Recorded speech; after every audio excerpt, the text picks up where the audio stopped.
Friends, today's new topic of objectives of business. बेटा यहाँ पर जैसे कि आप डायग्राम में देख रहे हो, टू टाइप्स के ऑब्जेक्टिव्स बताए गए हैं। There are two types of objectives of business. The first is economic objectives and the second is social objectives. जो हमारा इकोनॉमिक ऑब्जेक्टिव्स है इसके 3 पार्ट्स हैं, और जो हमारा सोशल ऑब्जेक्टिव्स है इसके बेटा 4 पार्ट है। चलिए स्टार्ट करते हैं इसको। सबसे पहले हम बात करेंगे इकोनॉमिकली ऑब्जेक्ट्स के बारे में। जो हमारे इकोनॉमिकली ऑब्जेक्ट्स हैं उसमें सबसे पहला पॉइंट है प्रॉफिट मेकिंग। क्या है? Profit making. अब बेटा आप सभी को पता है कि हम लोग बिज़नेस क्यों स्टार्ट करते हैं। हमारा बिज़नेस स्टार्ट करने का मेन मोटिव क्या होता है? हमारा बिज़नेस स्टार्ट करने का जो मेन मोटिव होता है वो होता है सिर्फ़ और सिर्फ प्रॉफिट कमाना। क्योंकि जैसे अब जैसे मैं आपको एग्जांपल देता हूँ, हम जब किसी से पैसा उधार लेते हैं तो बदले में उसको इंटरेस्ट पे करते हैं ना, या जैसे हमने कोई भी जगह किराए पे ली है तो बदले में उसको रेंट देंगे। ऐसे ही जब हम बिजनेस स्टार्ट करते हैं तो बदले में हमें क्या मिलता है? हमें वहाँ से प्रॉफिट मिलता है। अब प्रॉफिट भी बेटा यहाँ पर 2 टाइप्स का बताया गया। जैसा कि आप देख पा रहे हो, एक होता है मैक्सिमम प्रॉफिट और एक होता है सफिशेंट प्रॉफिट। ठीक है ना? देखो यहाँ पर साफ साफ लिखा हुआ है, profit objective of business has 2 concept, one is maximum profit and the second is sufficient profit. अब जो मैक्सिमम प्रॉफिट है उसका मीनिंग क्या होता है? सिंपली मैक्सिमम प्रॉफिट का मीनिंग ये है कि जो आपका बिजनेस है वो सक्सेस की ओर जा रहा है, और जो सफिशेंट प्रॉफिट है उसका मीनिंग क्या है? उसका मीनिंग ये है कि हाँ, अभी आपका बिजनेस क्या हो रहा है, धीरे धीरे ग्रोथ कर रहा है। आप ये भी कह सकते हो। तो आई थिंक ये आपको पॉइंट अच्छे से क्लियर हुआ होगा। सेकंड पॉइंट है creation of customers. Creation of customers. Customers को आप लोग कैसे क्रिएट करोगे, मतलब अपने कस्टमर्स आप कैसे बनाओगे? अब देखो, कोई भी बिजनेस ना विदाउट कस्टमर कभी चल ही नहीं सकता। कोई भी बिजनेस विदाउट कस्टमर कभी चल ही नहीं सकता। अगर कस्टमर ही नहीं है तो बिजनेस करने का बेनिफिट ही नहीं है। अब यहाँ पर क्या लिखा हुआ है कि एक ऑब्जेक्टिव और है बिजनेस का, वो क्या है? कस्टमर्स को क्रिएट करना। कस्टमर्स को कैसे क्रिएट करोगे? कस्टमर को आप ज़्यादा से ज़्यादा कैसे क्रिएट करोगे? आप जब आप उनको अपने प्रोडक्ट की ओर अट्रैक्ट करोगे। जैसे आपने देखा होगा, कई बार आप मार्केट में जाते हो, शॉप्स के बाद डिस्प्ले किया होता है काफ़ी कुछ, आपका मन करता है ये भी परचेज़ कर लें, वो भी परचेज़ कर लें, मन करता है ना परचेज़ करने का। तो वो आपको अट्रैक्ट करते हैं। वो आपको क्या करते हैं? अट्रैक्ट करते हैं वो आपको, ताकि आप गुड्स को परचेज़ कर लो। मैं आपको एक सबसे बड़ा एग्जांपल देता हूँ। इसको वैसे मार्केटिंग कंसेप्ट बोलते हैं। आप कभी भी मॉल में जाओगे ना, कभी भी जाना मॉल में बिग बाज़ार्स बने होते हैं, ठीक है, या डिपार्टमेंटल स्टोर बने होते हैं। आप कभी भी जाओगे ना वहाँ पर गुड्स ऐसी रखी हुई हैं जो आपको अट्रैक्ट करेंगी। सपोज़ आप जैसे बिग बाज़ार में आप कोई भी राशन का सामान लेने गए, आपको सबसे पहले कभी भी नहीं दिखेगा वो आपको सबसे लास्ट में दिखेगा। सबसे पहले आपको वो आइटम्स दिखेंगी जो थोड़ी बहुत कॉस्टली होंगी और जिनसे उनको प्रॉफिट अच्छा होगा। आपको वो आइटम दिखेंगी और वो आपको अट्रैक्ट करेंगे। कभी भी आप इस चीज़ को नोटिस कर लेना, ठीक है? तो आई थिंक ये वाला पॉइंट आपका क्लियर हो गया।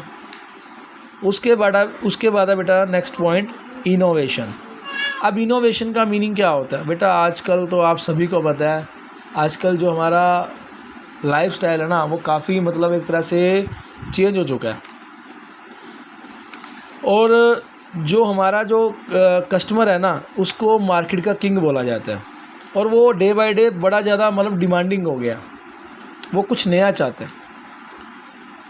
तो अब आप देख लो ना, बहुत कुछ चेंज हो रहा है हमारी लाइफ में, काफ़ी कुछ चेंज हो रहा है। अभी जैसे कोरोना आया हमारी लाइफ में, कितना कुछ चेंज आ गया। रिलेटिव को रिलेटिव से दूर कर दिया, कभी किसी ने सोचा भी नहीं था। चेंज आ गया ना। चलो ये तो एक अलग चेंज है, इस चेंज के बारे में हम बात नहीं करना चाहते। वैसे मैं दूसरे चेंज की तरफ लेके जा रहा हूँ। अब चेंज कैसे आ गया, आज से 7-8 साल पहले मोबाइल कैसे होते थे, बटन्स वाले मोबाइल होते थे। अब देख लो आजकल तो मैं कह रहा हूँ मोबाइल एक स्टैंडर्ड सिंबल बन चुका है। तो बेटा अब मोबाइल में आपको, अगर जिस बंदे के पास मोबाइल है उसको मैं कह रहा हूँ ना उसको वॉच की रिक्वायरमेंट है, ना उसको कंप्यूटर की रिक्वायरमेंट है। काफ़ी कुछ स्मार्टफोन्स ने क्या कर दिया, मतलब काफ़ी कुछ ईजी कर दिया स्मार्टफोन्स ने। तो इनोवेशन का यही मीनिंग है, नए नए मेथड्स लेकर आना, काम करने के नए नए मेथड्स लेकर आना। ठीक है, हमारे कल्चर्स भी चेंज हो रहे हैं, मतलब जो हमारे कहने का मीन्स हमारी जो परंपराएं हैं वो भी चेंज हो रही हैं। मतलब नए नए मेथड्स आ रहे हैं, नए नए तरीके आ रहे हैं, लोगों का लाइफस्टाइल चेंज हो रहा है।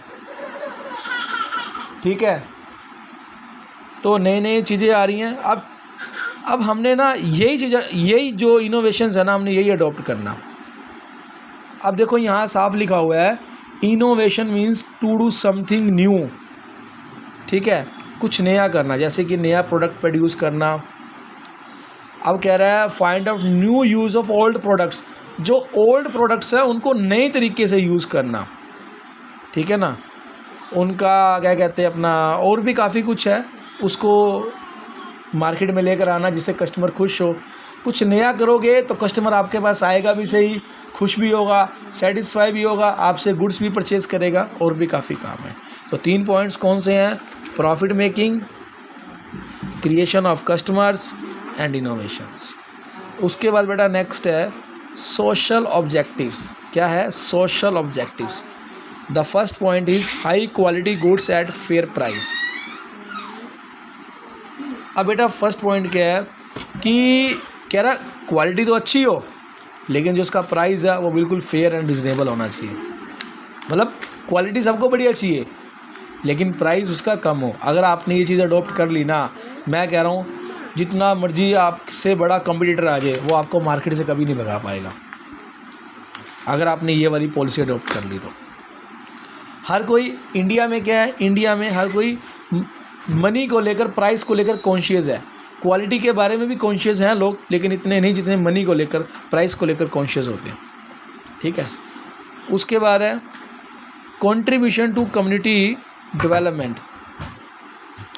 अब हमने ये देखना है कि जो हमारा बिजनेस है वो हमारी सोसाइटी में कितना कंट्रीब्यूट कर रहा है। अब आपने देखा होगा कई बिजनेस ऐसे होते हैं जो लाइब्रेरीज़, डिस्पेंसरीज़, एजुकेशन में अपना कंट्रीब्यूशन करते हैं। ठीक है, कॉलेजेस में अपना कंट्रीब्यूशन करते हैं, और भी काफ़ी सारे काम हैं। अभी देखो आप, जैसे आपने देखा होगा कोरोना काल में कई लोगों ने क्या किया, अपना गरीब लोगों को फ्री में राशन दिया। अभी जैसे सेकंड वेव आया, कई लोगों ने ऑक्सीजन के सिलेंडर फ्री बांटने शुरू कर दिए। बेटा ये भी तो एक तरह से सेवा ही है ना। तो कई बिजनेस हैं, कई संस्थाएं हैं जो ऐसा काम अभी भी कर रही हैं। उसके बाद थर्ड पॉइंट है फेयर रिटर्न टू इन्वेस्टर्स। अब ये भी देखना है कि जो भी बंदा आपके बिजनेस में पैसा लगा रहा है उसको आप इतना अच्छा रिटर्न दो कि बाहर जाकर वो आपके बारे में अच्छा बोले। और अगर आपके बिज़नेस की अच्छी इमेज बन जाती है तो और लोग आपके बिज़नेस में पैसा लगाएंगे, आपकी इमेज बनेगी। ठीक है ना, लोगों का आपके ऊपर विश्वास बनेगा।